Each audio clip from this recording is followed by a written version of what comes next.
Welcome to WagerTalk TV, where Tuesday is always $2 Tuesday, and you get the hottest handicapper at WagerTalk's best bet for just $2, just like Brian Leonard's lovely MLB winner. No sweat on that one. Those are my favorite kind. But let's not talk about baseball. I'm ready to talk about the Final Four. This is going to be a great game. I'm really excited for this one. Auburn versus Virginia. Virginia now up to 5.5. Ralph, this is an Auburn team that has made me a ton of money throughout the SEC tournament. Now they've knocked off some blue bloods. You know I love those underdogs, and this team has been absolutely awesome. Does their run end here? Isn't it funny how Auburn like tempo's like 128 in the top third, not high. Last week we're doing videos and we talked how Auburn's so slow compared to North Carolina, who was number 8. Now we're talking how Auburn's the fast team against Virginia at number 353. So that same team all of a sudden went from the team that's very slow to the team that's very fast. You know, I look at, one of two ways. Marco and I use this a lot more in football than in basketball, but I think Marco talked about the injury system with Okiki out, number 3 scorer, top rebounder. That first game while you're missing him is fine, but now you have a team that's one less person and a vital person with the rebounding against Virginia. Couple TNA things for you. Number one, Virginia away from home has been excellent, 15-5 against the spread, and a lot of that is because when they're laying big numbers at home, they haven't covered. We talked about how they were double-digit with a low total. They were 0-for. Well, they're 9-0 against the spread when they're not laying when they're laying 6 or under in this role. And then I went and looked at Auburn, and yes, Virginia is probably going to control the pace, or yes, this game's going to be a slower pace game than Auburn, North Carolina was. When Auburn scores 71 points or less, they're 2-15 against the spread their last 17 games. They haven't played those close, low-scoring games, but again, now they're a dog in this role. I've gone back and forth in the game, and to be honest with you, I'm not sure who I like. I do know this. In their last 2 games, they played 85 minutes. Auburn played 40, and the overtime at 45 minutes. Besides their top 6 players, they only used 6 minutes.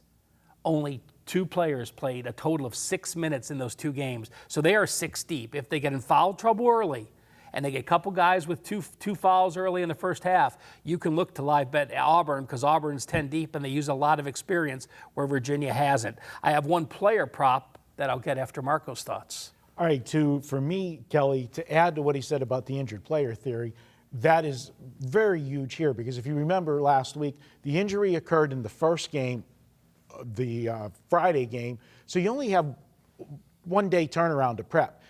That's a disadvantage, obviously, for Auburn, but they have the advantage of Kentucky didn't know what they're gonna do differently with him out of the lineup. Now you've got a week. Virginia's able to go in and look at what they did without Okiki and make adjustments and be prepared for what Auburn ran against Kentucky.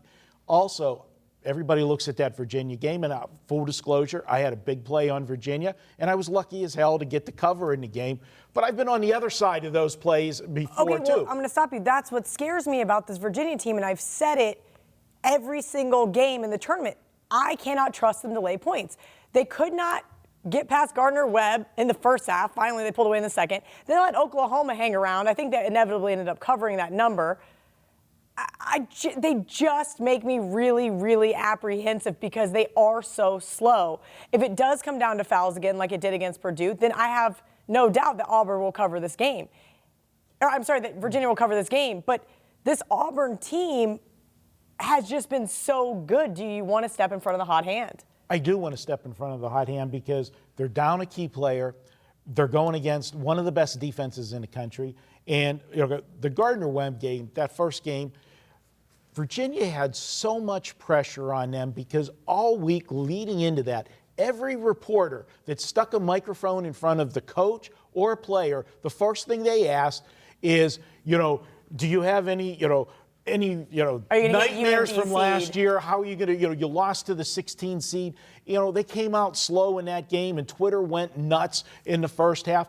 The same day, North Carolina was losing their first half game. Well, Auburn, New Mexico State's the same thing. Yeah. That was the first game. That went down to the buzzer. Yeah. No one talks about that. Auburn totally choked that one away, though. That was terrible. Virginia gets there, and I know they shouldn't have beat Purdue. And that was probably the best single pass you will ever, probably the Christian Laettner pass whenever he hit the buzzer. Not really. He was on a timeout. He wasn't under pressure. He knew what he wanted to do. They had a play run. This guy didn't have a play run. He made the pass. Crazy. So I would actually put it above that for that reason. Absolutely, and the guy gets it in, and then they win it in overtime. And you're absolutely right. This is one of the teams that when it does get down to the end of the game, they can extend the lead with their foul shots. I think they're going to pull away in this game. I think the clock strikes midnight. I know you look at the list of what Virginia's played to get here, and you look at the list of what Auburn played to get Kansas, North Carolina, Kentucky. Then no team's ever made a better run to get there. Any other, you're talking about the only team they didn't beat from, the blue bloods, as you say, the top teams there, is throw Duke. This would be all of the teams that every year you would say are the preseason favorites if you want to put 4 of them up there. But we know Kansas wasn't good this year. They had injuries. That wasn't a typical Kansas team. And, the North Carolina game, that's the one that's the outlier. I mean, they took it to North Carolina. I didn't see that coming. A lot of people I had Auburn, but I didn't have them on the money line. Yeah, we thought that they wouldn't be able to do what North Carolina does better. I did have them in one of my brackets, though, just to be, Auburn? Just to be one of my... Virginia, you guys know how I like to be a contrarian. Virginia's a team, and go back to the Virginia game against Purdue. There's no Carson Edwards on the field, on the court this week. That kid single-handedly kept Purdue in that game. He outscored the rest of the team. He had 42 points. The rest of the team had 33 points. You wearing a Wahoo jersey on Monday? Huh? Get me one, I'll wear it. There's one player prop that the Superbook put out that I do like. A lot of it is because of the Okiki injury. Daniel Purifoy started 27 games last year. He's been injured. He's been on the doghouse list. He hasn't played over 20 minutes in any game until the last game. He played 32 minutes, and they're going to use him. They're going to use him a lot. The over-under is 5.5 points. I just think Purifoy is going to be playing 20-plus minutes, maybe 30 minutes on this game.